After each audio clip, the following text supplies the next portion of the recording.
Say, I wanted to comment on the minimum wage in America. And I wanted to point out that at the inception, at the beginning of the minimum wage law, um, America sat down its best and brightest economists. These were highly educated people with various degrees, PhDs, Harvard degrees, and they carefully calculated what a fair minimum wage would be. It was based on this 40-hour work week, from my understanding,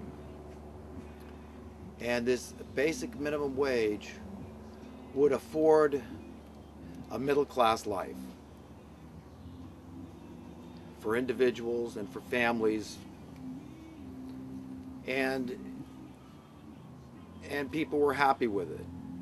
Now, how much exactly that figure was is not really relevant, because even if it was a nickel an hour, depending on what that nickel would buy you, it was a fair and equitable wage, because you felt like you could get ahead.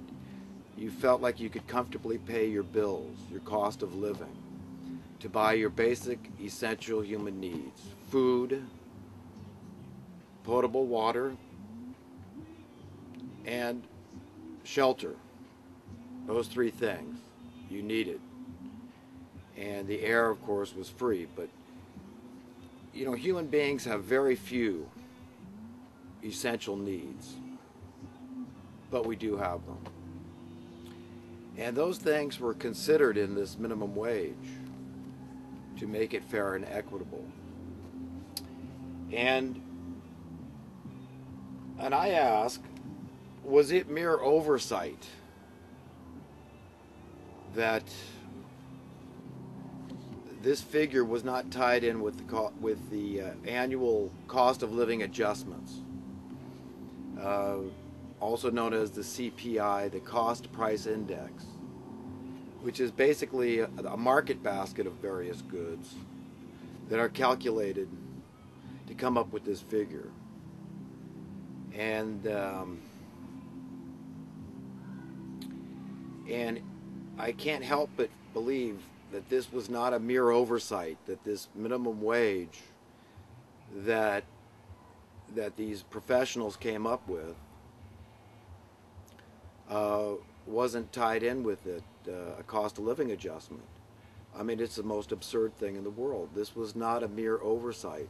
This was what you call pure evil genius. And they knew what they were doing. They knew that they found a loophole through omission to not share the wealth that the nation is producing with the people that were doing all the work.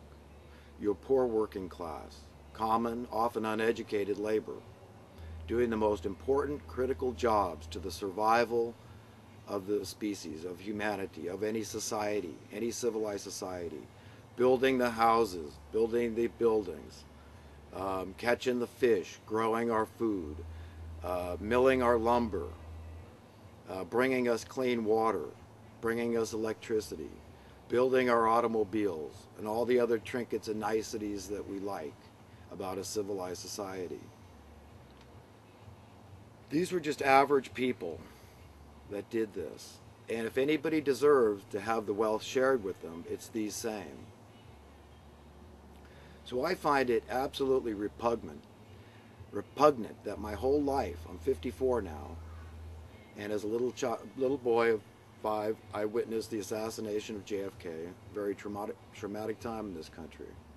Okay, here we had a guy that genuinely understood the principle of sound currency. And I know I digress a little bit, but it's important to make some jumps here. And in 1963, let's look at some statistics. Minimum wage, the federal minimum wage was $1.25 an hour. okay? And we had silver dollars back then, silver quarters, full silver for the most part. I'm not exactly sure of the percentage, but it was above 80%. The point is, it was sound currency. And the equivalent of that $1.25 an hour today is an easy correlation with silver. Silver has been trading around $27 the last I saw a couple of days ago. Today is August 16th, 2012. And if minimum wage was $1.25 in 1963, the equivalent of that today in terms of buying power would be $27 for 1 ounce of silver, plus say another quarter ounce, so another $6 approximately, conservatively. So add it together, 6 plus 27 is $33 an hour. And these figures might sound like exaggerated, hyperbole, but it's not true. It's not the case. And the reason they sound exaggerated is because it goes back to that analogy of the frog in the water. You know, if you cook him slow enough in the boiling water, he doesn't even know it. So he doesn't even try to jump out until he's cooked. He's dead. And that's basically what's happened in America. We're so far gone. Can you imagine at this point, with all the high unemployment, that somehow we're going to get a reset on the minimum wage to be just the equivalent, no improvement, no progress, just the equivalent of the buying power of $1.25 an hour in 1963, which would be $33 an hour. We're in trouble, folks, and we all need to wake up to it, okay? If the word oppression sounds like an archaic term to you, think again, okay? Oppression and impoverishment are exactly the same thing. This is how you take people's liberty. You say, your cost of living is going to be so pernicious, so insurmountable, that you're going to be disheartened, hopeless, and feel helpless and distressed and miserable. And it's these people at the very top of the economic food chain that are imposing this on us. Okay, what they've imposed on us is the worst economic system, bar none, throughout all of history. We have the absolute worst in terms of divisiveness in our economic system. We have the absolute worst in terms of predatory conditions in this economic system. Let me give a specific nuts and bolts example. You live somewhere in your township, cities, big or small. Your next door neighbor is a landlord. You are a renter. Your interests are diametrically opposed. I mean, this is really a no-brainer. The landlord wants high rents, as high as possible, whatever the market will bear, you know, even though that market's been sorely manipulated. The tenant, he wants to pay as little as possible so that he can save more and perhaps save up and buy his own place someday. It's all very reasonable and logical that it's like this. But do you see what's happened? Here in California, where I reside right now, until recently, the majority of California residents were homeowners. Today, they are renters. And that figure has gone up exponentially in the last 6 years or so with all the foreclosures. And it's just absolutely heartbreaking. I'm beside myself every day watching this unfold. My whole life I've had to watch this unfold, the disparity between haves and have-nots. So when you wonder how the disparity got to be so great, you understand the nuts and bolts now of how it happened. It happened by cheating the workers out of a fair share of the wealth that was being produced in their nation, of which they were the biggest part of contributing to that wealth being created. It was your average, ordinary working class. often uneducated. The people that say that education is the answer to everything, it's hooey.